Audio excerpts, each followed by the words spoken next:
কি মাছের ঝোলটা দেখে জিভে জল আসছে তো? মনে হচ্ছে তো যে এরকম এক থালা ভাত আমরা এক নিমেষেই শেষ করে দিতে পারবো। Just joking. Hello and once again welcome back to my channel. আমি মল্লিকা। আজকে অনেক দিন পর নিয়ে চলে আসলাম একটা খুব সিম্পল বাট খুব সুস্বাদু রেসিপি।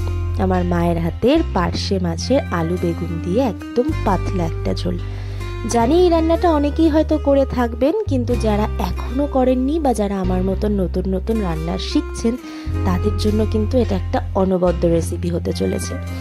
বানাতেও খুব একটা সময় লাগে না, আর খেতে জাস্ট হয় অসাধারণ। যারা ডায়েট করছেন তারাও কিন্তু খেতে পারেন, কারণ এটা একদম সিম্পল, শুধু তেলের পরিমাণটা একটু কমিয়ে দিলেই হবে। চলুন দেখে নেওয়া যাক মা রান্নাটা কিভাবে করছে। প্রথমেই তো একটুখানি তেল গরম করে নিয়ে তার মধ্যে নুন ফেলে দিয়ে মাছগুলোকে একটু এপিট এপিট করে ভালো করে ভেজে নিয়েছে। এরপর চলুন তরকারিটা রান্নার পালা। ওই তেলটার মধ্যেই একটুখানি কাঁচা পাকা লঙ্কা আর কালো জিরে ফোড়ন দিয়ে দিয়েছিল। এই যে মাছগুলো সব ভাজা কমপ্লিট হয়ে গিয়েছে। এবার এর মধ্যে দিয়ে দিল আলুটা, দিয়ে এটাকে একটু এপিট ওপিট করে ভালো করে ভেজে নেবে।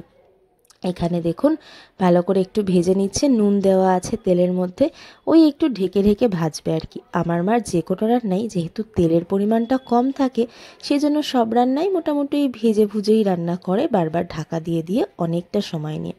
তাতে কিন্তু স্বাদ আরও বেড়ে যায়। চলুন, আলুটা অলমোস্ট ভাজা ভাজা হয়ে গিয়েছে। এর মধ্যে কিছু মশলা মিশিয়ে দিই।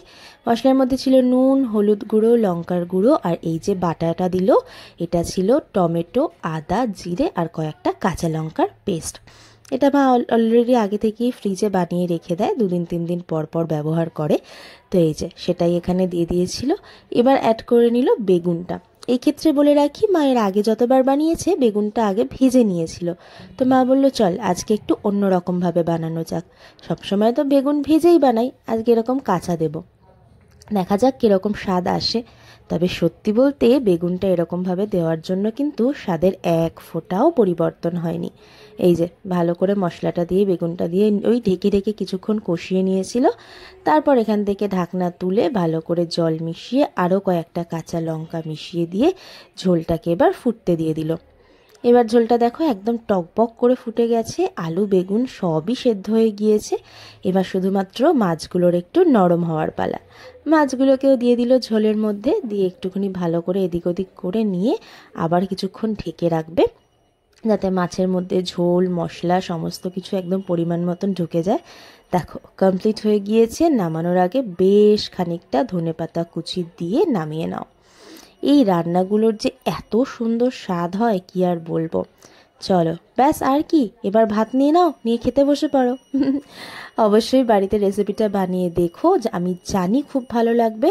ভালো লাগলে আমাকে অবশ্যই কমেন্টের মাধ্যমে জানিও। আজকের জন্য এতটুকুই, দেখা হচ্ছে আবার খুব তাড়াতাড়ি। টাটা।